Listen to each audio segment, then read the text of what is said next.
Halo dan selamat datang kembali di pembahasan mendalam kita. Hari ini kita mau gali topik yang ya pasti pernah atau akan menyentuh kita semua. Duka dan proses berduka. Betul, sesuatu yang universal ya, tapi rasanya selalu Sangat personal. sangat personal. Nah, kita akan fokus ke bab 16 dari buku Dr. Julie Smith, Why Has Nobody Told Me This Before? Isinya ngebahas soal tugas-tugas kedukaan. Konsep yang menarik, ini banyak diambil dari pemikiran William Warden ya. Iya betul. Tapi Dr. Smith juga menggabungkan pandangan ahli lain, kayak Strobel and Schut, terus ada Therese Rando, dan Julia Samuel juga. Lengkap ya, jadi banyak perspektif. Nah, tujuan kita ini bukan ngasih resep cara berduka yang benar, karena ya emang nggak ada cara yang plek-ketiplek sama buat semua orang kan? Nggak ada sama sekali. Lebih ke ngebekali Anda yang lagi dengerin dengan pemahaman lah ya, tentang berbagai aspek dalam perjalanan ini. Mungkin ini relevan buat Anda sekarang atau buat orang terdekat Anda. Iya, semoga bisa jadi semacam peta lah ya, bukan rute pasti, tapi peta buat navigasi. Oke deh, mari kita mulai bedah ini. Langsung aja nih ke intinya. Tugas-tugas kedukaan menurut William Warden ini sebenarnya apa sih? Kok kedengerannya kayak daftar checklist ya? Agak kaku gitu rasanya buat sesuatu yang emosional banget kayak duka. Bener gitu nggak sih? Hei, iya, pertanyaannya bagus banget. Istilah tugas itu memang bisa kedengeran agak mekanis ya, kaku gitu. Iya kan? Tapi sebenarnya, William Warden itu dalam karyanya yang dikutip Dr. Smith, dia nggak maksud ini sebagai daftar PR yang harus dicentang satu-satu secara urut. A, B, C, D. Oh, oke. Lebih tepatnya gini, dia mengidentifikasi 4 area fokus utama lah. Area yang umumnya perlu dijelajahi atau dinavigasi oleh orang yang kehilangan. Anggap aja nih kayak aspek-aspek penting dalam proses adaptasi sama kehilangan. Bukan tahapan kaku. Aspek penting ya. Oke, apa aja tuh 4 itu? Oke, yang pertama itu menerima realitas kehilangan. Menerima realitas. Maksudnya gimana tuh? Ini bukan cuma sekedar tahu di kepala, oh dia udah meninggal. Tapi lebih ke meresap secara emosional. Mengakui kalau orang yang kita sayang itu ya nggak akan balik lagi dalam bentuk fisik. Dan hidup kita sekarang beda. Oke. Itu pasti nggak gampang ya, butuh proses. Banget. Seringnya bertahap kok, bukan kayak saklar lampu on-off gitu. Butuh waktu buat benar-benar nyampe ke hati. Lalu tugas kedua, nah ini yang seringkali paling dihindari orang. Mengolah atau merasakan sakitnya duka. Nah, ini dia nih. Mengolah rasa sakit. Kita ngerasain semua emosi yang muncul, mau itu sedih yang dalam banget, marah, rasa bersalah, cemas, hampa. Semuanya ya, yang nggak enak sekalipun. Justru itu, daripada kita tekan atau kita lari dari situ, karena menghindari itu kan naluriah ya, tapi kalau dalam duka, itu malah bisa bikin proses adaptasinya jadi lebih panjang. Make sense. Jadi harus dihadapi ya, walau nggak enak. Pelan-pelan, tapi dihadapi. Terus yang ketiga, itu menyesuaikan diri dengan dunia. Dunia di mana orang yang kita cintai udah nggak ada lagi. Menyesuaikan diri, wah ini luas banget kayaknya ya. Iya, kompleks ini. Terjadinya di beberapa level. Ada penyesuaian eksternal. Misalnya peran baru yang harus kita ambil, tugas sehari-hari yang berubah. Mungkin dulu selalu dimasakin, sekarang harus masak sendiri misalnya. Contoh simpel tapi ngena ya. Terus ada penyesuaian internal. Ini soal gimana kehilangan itu ngaruh ke identitas kita, ke rasa percaya diri kita, pandangan kita tentang diri sendiri. Wah, iya ya. Itu dalam banget. Dan ada juga penyesuaian spiritual. Gimana kehilangan ini mungkin nantang atau bahkan ngubah keyakinan Anda soal makna hidup, soal keadilan, soal dunia ini gimana sih sebenarnya? Oke. 3. Satu lagi berarti ya? Iya, tugas keempat. Nah, ini yang sering banget disalahpahami, yaitu menemukan cara untuk menjaga hubungan atau koneksi yang berkelanjutan sama orang yang udah meninggal, sambil kita juga terlibat lagi sama kehidupan saat ini. Nah, ini dia nih. Menjaga koneksi sambil hidup lagi. Bukannya disuruh move on gitu biasanya. Nah, itu dia kesalahpahamannya. Ini bukan soal ngelupain atau move on total seolah-olah nggak pernah terjadi apa-apa, tapi lebih ke menemukan tempat yang pas, yang bermakna buat kenangan dan hubungan itu di dalam hidup kita yang terus jalan ke depan. Jadi kenangannya dibawa tapi kitanya juga maju gitu ya? Tepat. Dan seperti yang ditekankan Dr. Smith juga, orang ngejalanin ini semua caranya beda-beda banget, waktunya juga beda-beda, nggak ada garis finish, nggak ada urutan baku sama sekali. Oke, jelas ya 4 tugas itu. Tapi balik lagi ke tugas kedua tadi, mengolah rasa sakit. Ini kan bagian yang rasanya paling intens ya. Iya betul. Naluri kita kan pengennya lari aja dari rasa sakit. Tapi buku ini bilang kita perlu hadapi. Gimana caranya biar kita nggak malah tenggelam gitu, kebanjiran emosi. Rasanya kayak disuruh jalan di atas tali tipis banget. Ketin rasa sakit itu tanpa kita jadi hancur karenanya. Nah, disinilah model proses ganda atau dual process model dari Strobe dan Schut. Oh, yang tadi disebut di awal ya? Iya, yang juga dibahas Dr. Smith. Model ini ngasih perspektif yang sangat ngebantu buat ngejawab pertanyaan Anda tadi. Tentang gimana ngelola intensitas duka. Oke, gimana tuh modelnya? Jadi, Strobe dan Schut ini ngamatin kalau proses berduka yang adaptif, yang sehat gitu ya, itu seringnya melibatkan semacam ayunan atau osilasi, bolak-balik gitu, antara dua fokus utama. Fokus pertama, ada yang namanya orientasi kehilangan atau loss oriented. Ini momen-momen pas Anda lagi aktif ngadepin dukanya, ngerasain sedih, nginget-nginget, ngomongin kehilangan, nangis. Ini sejalan sama tugas kedua Worden tadi ya, mengolah rasa sakit. Oke, jadi ini fase merasakannya ya? Betul, tapi nah ini penting, ada juga fokus kedua, orientasi pemulihan atau restoration oriented. Orientasi pemulihan. Ini adalah momen-momen pas Anda ambil jeda dari duka, istirahat gitu. Fokusnya pindah ke hal lain.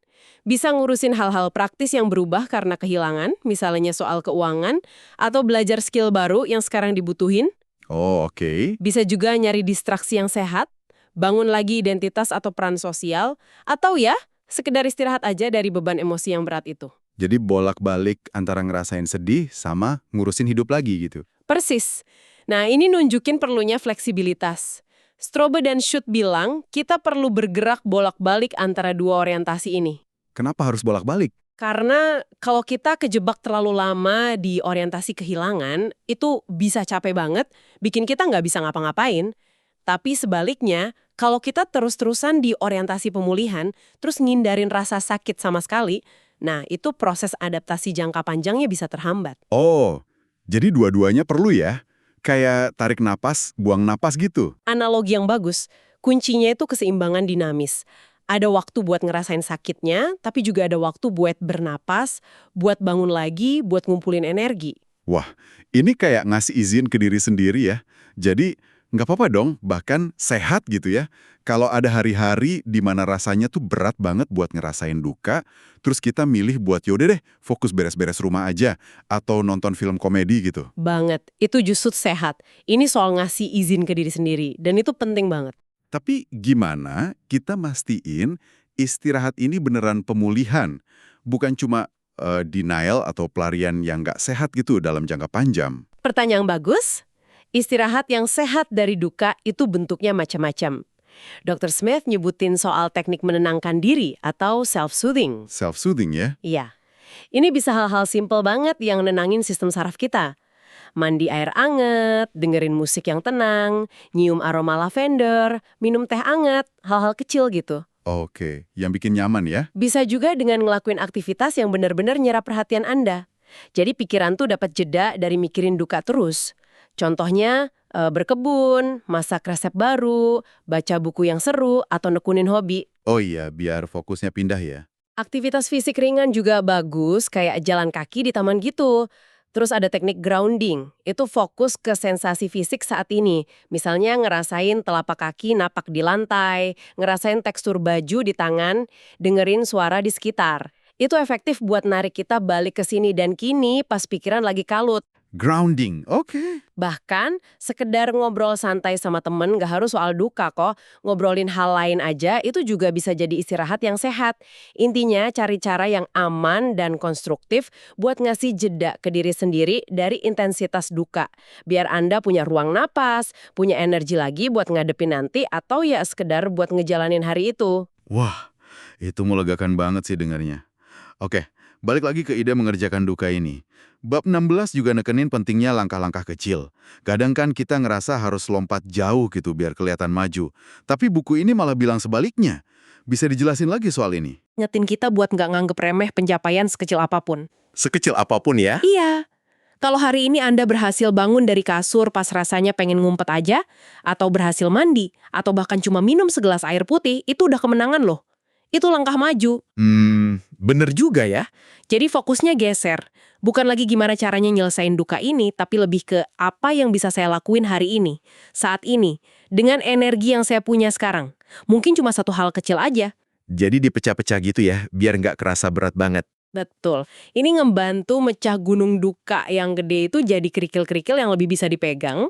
Dan yang penting juga, ini ngebantu kita ngelepasin ekspektasi kaku soal harusnya saya udah ngerasa gimana sekarang. Atau kapan sih saya bakal pulih?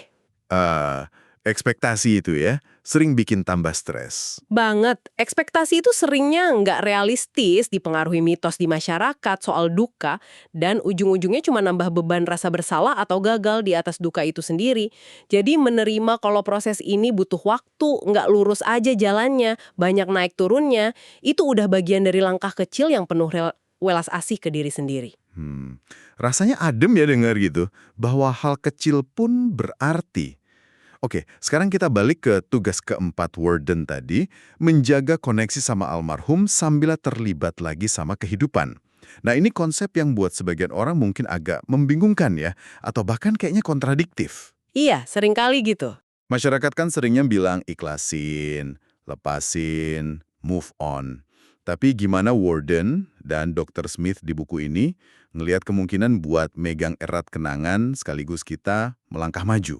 Ini emang salah satu aspek yang perlu direnungin banget dan sering disalahartikan. Tekanan sosial buat move on itu kan kuat ya. Kuat banget. Tapi kerangka kerja yang dibahas Dr. Smith, termasuk dari Warden dan juga Julia Samuel, itu justru ngasih pandangan soal kemungkinan adanya koeksistensi. Koeksistensi. Artinya? Artinya, ini bukan soal milih antara masa lalu sama masa kini atau masa depan, tapi lebih ke belajar buat nampung dua-duanya. Nampung dua-duanya. Gimana caranya tuh? Julia Samuel ngambarinya kayak proses melangkah ke dalam rasa sakit dan kenangan, terus melangkah keluar lagi buat terlibat sama kehidupan sekarang. Kayak tarian gitu yang terus berlangsung. Oh, kayak bolak-balik juga ya? Mirip model proses ganda tadi. Di mungkin ngerawat warisan mereka, atau ya sekedar nyimpen mereka di hati, sambil, nah ini kuncinya, sambil secara sadar kita milih buat bangun lagi hidup, jalin hubungan baru, kejar tujuan, nemuin lagi kebahagiaan di masa kini. Jadi nggak saling meniadakan ya? Enggak sama sekali. Dan ini prosesnya nggak gampang, nggak ada rumus pastinya. Contohnya bisa macam-macam banget. Mungkin Anda nyediain waktu khusus buat inget-inget, tapi di luar waktu itu ya fokus kerja atau sama keluarga. Mungkin Anda bawa nilai-nilai yang diajarin almarhum ke dalam keputusan Anda sekarang. Oke. Ini perjalanan penemuan personal banget. Artinya pertanyaan penting buat Anda renungkan adalah gimana Anda secara pribadi bisa nyeimbangin antara menghormati dan bawa serta kenangan masa lalu dengan komitmen Anda buat hidup sepenuhnya di masa kini dan masa depan. Konsep koeksistensi ini kuat ya. Dan saya rasa ada metafora lain yang dibahas juga di bab ini dari Teres Rando soal tumbuh di sekitar luka. Itu kayaknya ngebantu banget buat ngebayangin gimana ini bisa terjadi. Rasanya lebih otentik gitu daripada cuma sembuh atau nutup luka. Bisa dijelaskan lagi soal metafora ini?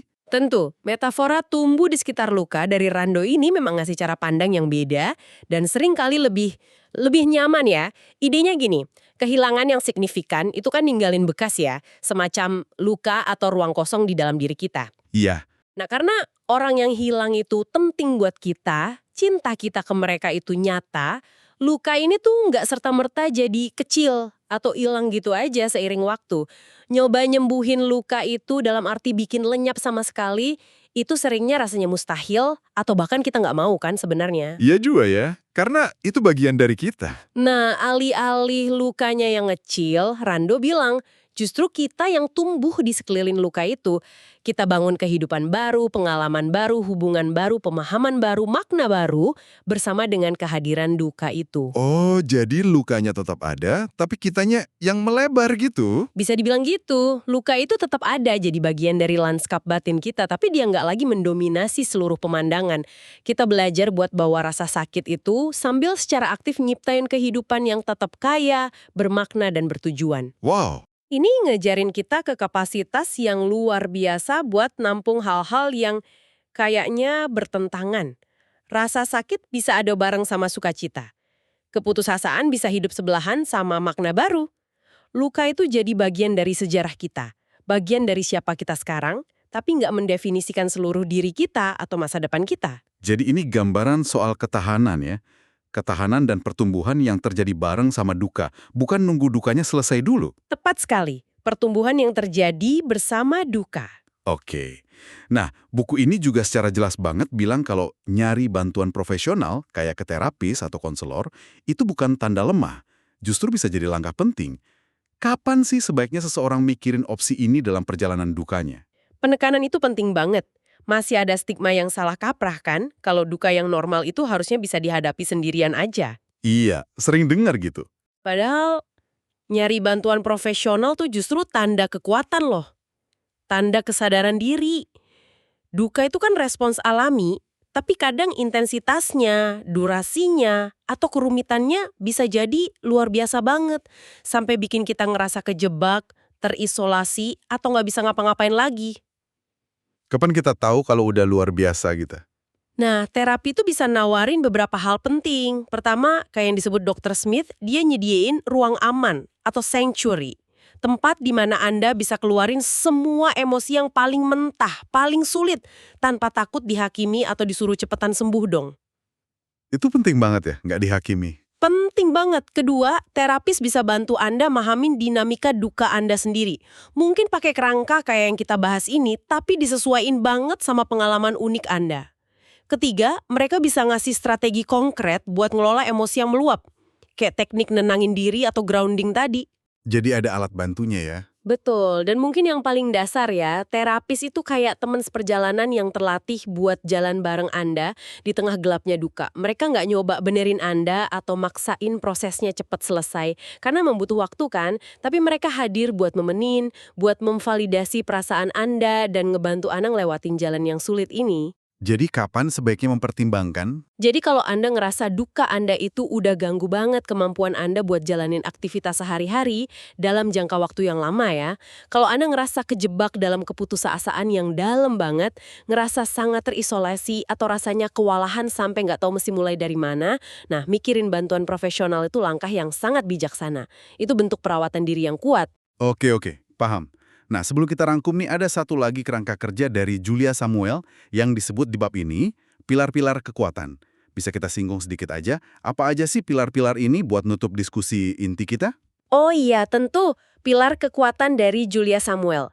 Dia ngidentifikasi 8 area atau pilar gitu ya, yang bisa jadi fondasi buat bantu kita tetap tegak dan bangun lagi hidup di tengah badai duka. 8 ya? Banyak juga. Iya, dan ngebangun pilar ini, kayak yang ditekankan di buku, butuh usaha sadar dan persistensi ya, nggak instan. Secara ringkas aja nih pilar-pilarnya itu. Pertama, hubungan dengan almarhum, nemuin cara baru yang sehat buat jaga koneksi dan makna hubungan itu. Kedua, hubungan dengan diri sendiri. Ini soal welas asih ke diri sendiri, kesadaran diri, ngerawat kebutuhan dasar. Self-compassion tadi ya? Betul. Ketiga, hubungan dengan dunia luar. Pelan-pelan terlibat lagi sama orang lain, aktivitas, lingkungan sekitar. Keempat, waktu. Ya, menghargai prosesnya yang butuh waktu, nggak maksain deadline yang nggak realistis. Sabar ya intinya. Kelima, pikiran dan tubuh. Jaga kesehatan fisik dasar, olahraga, makan benar, tidur cukup, plus pentingnya kontak sosial.